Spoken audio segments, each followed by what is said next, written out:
Assalamualaikum warahmatullahi wabarakatuh. Okey, kita akan sambung kimia tingkatan 5 sebatian karbon dalam tajuk asid karboksilik bersama saya Cikgu Tuti. Anda perlu tahu kumpulan berfungsi bagi asid karboksilik yang dikenali sebagai kumpulan karboksil iaitu C akan membuat ikatan dengan ikatan ganda dua bersama atom oksigen dan satu ikatan tunggal bersama kumpulan atom hidroksil OH. Okey.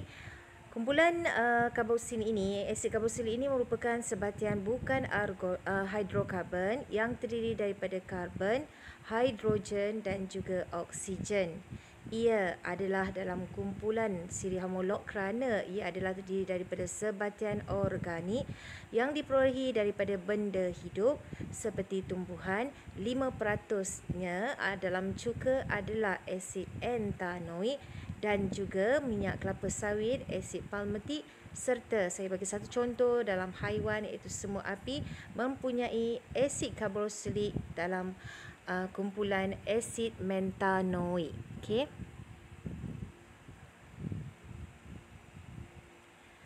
Apabila kita belajar siri homolog ini, kita perlu tahu formula struktur dan juga formula molekul asid karboksilik. First, kita kena tahu formula ARM-nya terlebih dahulu di mana asid karboksilik dikenali sebagai formula ARM-nya adalah CnH2n tambah 1 COOH dan N adalah bermula daripada kosong. Okey, tidak sama dengan kumpulan alkana. Okey, apabila N-nya adalah kosong, okey, bilangan atom karbon yang terlibat adalah satu atom karbon sahaja. Jadi kita masukkan N di atas tu adalah kosong. Okey, dan H 2 kali kosong tambah 1 anda akan dapat H dan COOH. Jadi kita tulis formula molekulnya adalah HCOOH.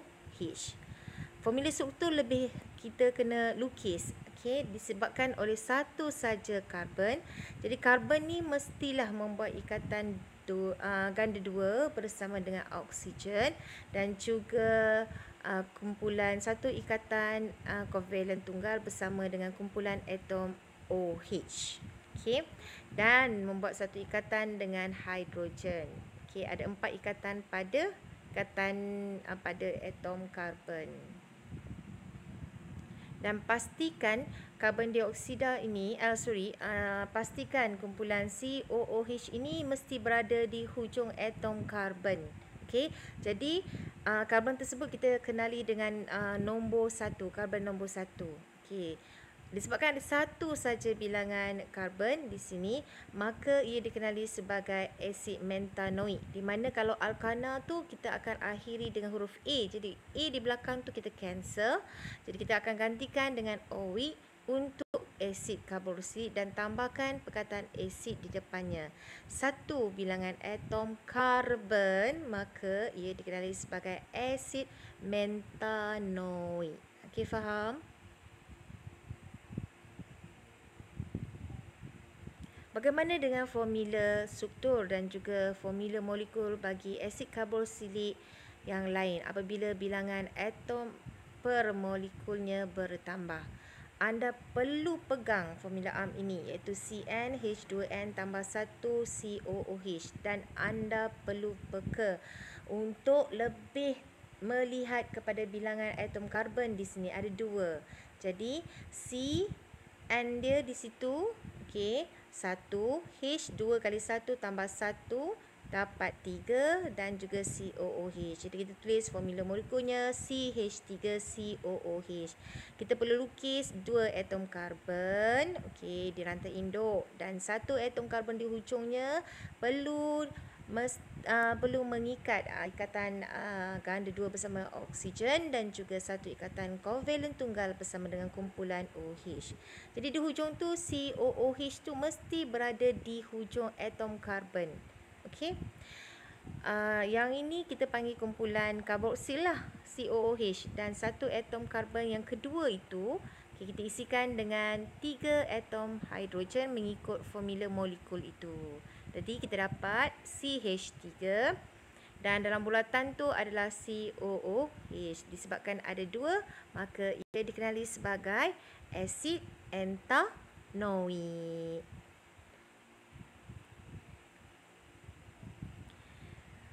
Bilangan atom karbon makin bertambah. Masih lagi kita kena follow dan juga ikut formula ARM CnH2n tambah 1 COOH. Jadi kali ni kita akan tengok bilangan atom karbonnya sebanyak 3. Jadi kita masukkan nilai N di situ dan atom karbon dalam formula mesti ada 3. Jadi bila kita tulis, dapatlah formula ringkasnya iaitu C2H5COOH. Jadi berapa bilangan atom karbon? Ada 3 pada rantai induk dan hujung sekali mesti bersambung dengan ikatan ganda 2O dan juga dengan oksigen dan satu ikatan kovalen tunggal bersama dengan kumpulan atom OH. Yang itu COOH mestilah berada di hujung karbon sebelah situ. Okey. Jadi ada berapa bilangan atom karbon? 3. Karbon yang berdekatan dengan O dan juga OH itu adalah karbon nombor 1. Jadi kita panggil ni adalah asid propanoik. Okey. Semestinya kumpulan COOH mesti berada di nombor 1. Okey, mesti berada di hujung. Jadi kita akan faham dan melihat berapa bilangan atom karbon di rantai induk. Anda perhatikan betul-betul rantai induk itu adalah rantai yang lurus. So kita akan dapat 3 atom karbon. Okey, bila 3 atom karbon, ini bermakna asid karboksilik yang terhasil adalah asid propanoik. Ya, kita tambahkan bilangan atom karbon per molekul. Okey, berpegang pada CnH2n tambah 1 COOH yang warna merah ke atas tu ya, itu adalah formula ARM. Okey, bilangan atom karbon kita akan buat 4. Okey. Jadi dekat sini bila bilangan atom karbon tu 4, N tu akan kurang 1. Jadi 3, jadi kita akan dapat C3H7COOH. Atom karbon di rantai induk mesti ada 4. Okey, di hujung sekali kita akan lukis COOH. Itu adalah karbon nombor 1. Ada 4 rantai karbon di rantai induk, 4 atom karbon di rantai induk. Jadi ini dikenali sebagai asid butanoik.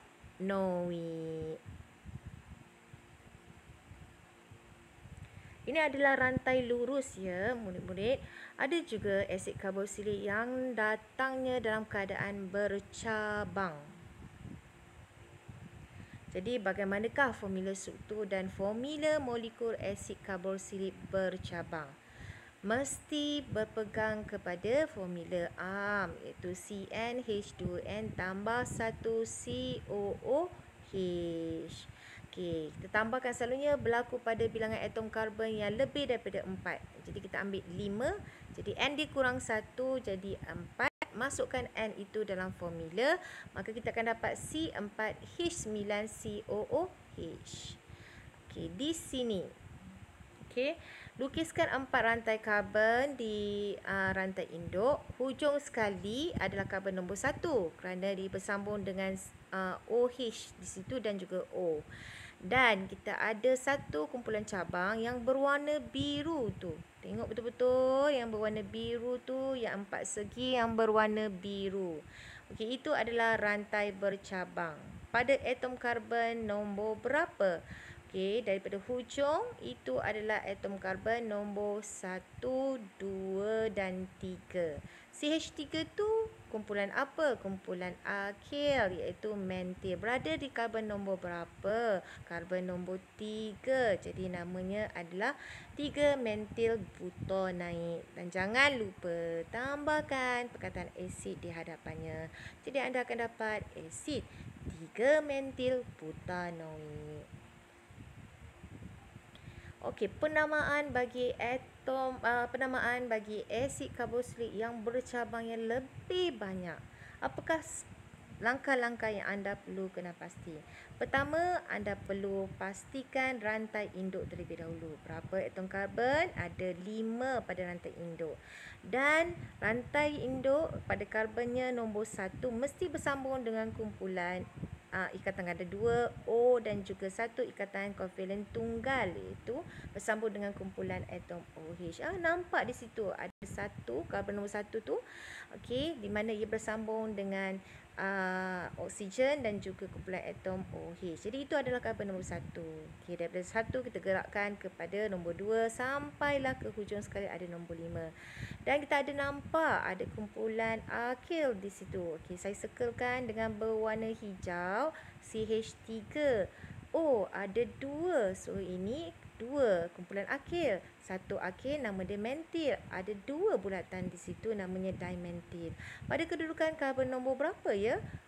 Nampak di situ karbon nombor 3 dan juga nombor 4. Jadi kumpulan alkyl akan ditambahkan pada kumpulan di hadapan nama asid yang diperolehi, iaitu pentanoid. Jadi namanya adalah asid 3,4 dimentil pentanoid. Kenapa pentanoid? Sebab dia ada 5 atom karbon pada rantai lurus, iaitu rantai induk. Kenapa dia ada dimentil? Ia bercabang daripada kumpulan alkyl, iaitu CH3 sebanyak 2. Kedudukan nombor 3 dan kedudukan nombor 4. Tambahkan perkataan asid di hadapannya, maka anda akan tulis sebagai asid 3,4 dimentil pentanoid. Faham ya? Sebenarnya penyediaan asid entanoid ini anda sudah belajar dalam tajuk yang sebelumnya, iaitu tajuk alkohol. Alkohol nak jadi asid karboksilik mesti tambahkan 1 O pada dirinya. So kita panggil tindak balas pengoksidaan. Jadi di sini entanoid. Jadi kita kena ambil yang sepadan, iaitu etanol. Jadi gas etanol ni kita akan panaskan secara reflux, mesti dengan ada ejen. Ejen tu mesti dalam keadaan berasid. Anda boleh guna 2, iaitu salah satu saja, sama ada kalium dikromat 6 berasid atau kalium manganat 7 berasid. Okey, gambar rajahnya begitu. Okey, ada kondenser Liebig di situ. Dan ini dikenali sebagai tindakan secara reflux, kaedah secara reflux. Apa maksud reflux? Reflux ni maksudnya adalah keadaan untuk mengekalkan cecair dalam kelalang kontur, terutamanya etanol yang mudah meruap semasa pemanasan. Kita perlu pasangkan kondenser ini secara menegak. Kenapa? Tujuannya dalam kondenser itu akan berlakunya proses kondensasi. Air masuk di bahagian bawah. Jadi di situlah airnya cepat sejuk. Jadi ia akan mengkondensasikan gas etanol yang mudah meruap dalam kelalang kon itu sebelum yang belum dioksidakan, supaya ia dioksidakan untuk menjadi cecair dalam bentuk hasil sulingan, iaitu asid entanoid. Okey. Tetapi dalam makmal, selalunya cikgu akan gunakan kaedah yang lain. Okey. Tapi, apa-apa kaedah anda kena pastikan bahawa hasil sulingan itu adalah dikenali sebagai asid entanoid. Macam mana kita nak tahu itu asid entanoid? Kita ada larutan kalium dikromat. So, daripada jingga, mula-mula kita masuk warna di jingga. Jadi, dia akan bertukar menjadi hijau. Bermaksud, asid entanoid itu telah terhasil daripada etanol. Maka persamaannya adalah etanol, 1 mol etanol bertindak balas dengan 2 mol. Okey, O tu maksudnya pengoksidaan, oksigen, dan kita akan dapat 1 mol entanoid asid dalam keadaan cecair dan juga akan terbebasnya wap air.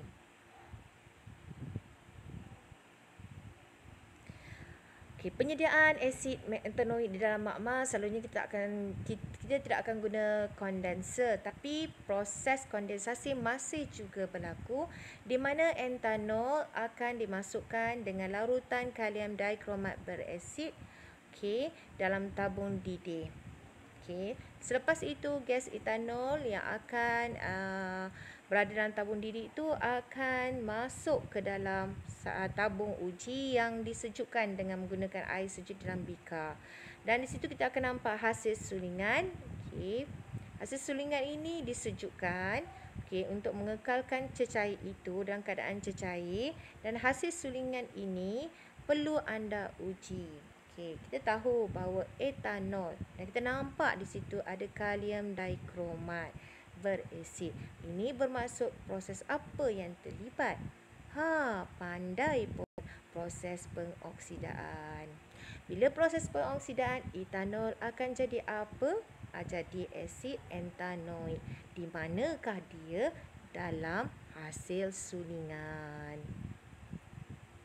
Jadi namakan hasil sulingan yang dikumpul daripada pengoksidaan etanol. Maksudnya asid etanoik. Okey. Apa yang perlu lagi kita perhatikan?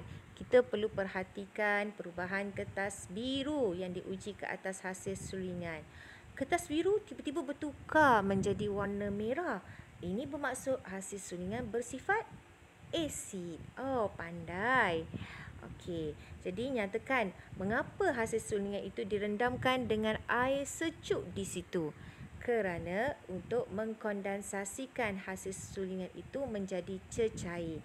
Cecair di situlah namanya adalah asid etanoik. Dan sifatnya sebagai apa? Sifatnya berasid. Kerana apa? Kerana ia tukar menjadi warna biru kertas litmus itu. Berubah menjadi warna merah. Okey, selepas penyediaan, kita kena kaji sifat fizik asid karboksilik ini. Apa yang perlu kita kaji? Kita kena pasti dulu asid karboksilik yang bersaiz besar ke bersaiz kecil. Kalau bersaiz kecil, selalunya dia adalah C1 sampailah C9 kerana jisim molekulnya yang rendah. Selalunya C1 hingga C9 ni, asid karboksiliknya merupakan cecair yang tidak berwarna dan berbau sengit. Atas daripada C10 tu, dia adalah pepejal yang sangat besar. Asid karboksilik yang sangat besar yang dalam keadaan pepejal seperti lilin, dan mungkin ada yang berbau dan tidak berbau. Selalunya asid karboksilik yang bersaiz besar ni kita guna untuk pembuatan sabun. Selepas kita kaji sifat keadaan cecair dan juga keadaan pepejalnya, kita perlu kaji takat didihnya. Di antara asid karboksilik yang ada bilangan atom karbon 1 atau karbon 4, adakah takat didihnya bertambah? Nampaknya takat didih asid karboksilik itu bertambah dengan penambahan atom karbon per molekul. Maksudnya karbon nombor 1, karbon nombor 2 tidak sama takat didihnya. Karbon nombor 2 tu, maksudnya bilangan atom karbon yang ada 2 pada asid karboksilik tu, takat didihnya lebih tinggi. Kenapa agaknya? Pertama, jisim molekul relatifnya bertambah. Sebab apa? Bilangan atom karbonnya bertambah. Dan apabila bertambah, saiz molekulnya bertambah. Jadi dia semakin besar. Tetapi daya ikatan antara molekul bertambah kuat untuk memegang atom-atom karbon, hidrogen dan juga oksigen pada rantai, sama ada rantai lurus ataupun rantai bercabang. Jadi bila daya ikatan antara molekul bertambah kuat, maksudnya kita kena pecahkan ikatan itu. Perlulah banyak haba diperlukan untuk mengatasi daya ikatan antara molekul yang besar. Bila lebih banyak tenaga haba, apa yang akan terjadi pada takat didih? Takat didih pun meningkat. Maksudnya, bila bilangan atom karbon tu bertambah, contohnya kita kira ada 4 atom karbon tu, maksudnya takat didih tu pun bertambah sebab molekul tu semakin besar. Kalau anda tengok karbon nombor bilangan atom karbon dia 2, takat didih dia lebih rendah sebab dia bersaiz kecil. Okey, tapi kalau kita bandingkan asid karboksilik ni, dia mengandungi karbon, hidrogen dan juga oksigen. Kita bandingkan takat didihnya dengan molekul hidrokarbon. contohnya alkana. Tapi alkana dan asid karboksilik yang kita bandingkan tu mempunyai atom karbon yang sama. Contohnya 2 atom karbon. Yang mana satu antara, kalau 2 atom karbon pada asid karboksilik maksudnya etanol. Kalau 2 atom karbon pada alkana maksudnya etana. Yang mana satu mempunyai takat didih yang sangat tinggi? Tentunya asid karboksilik. Maksudnya asid etanoik itulah mempunyai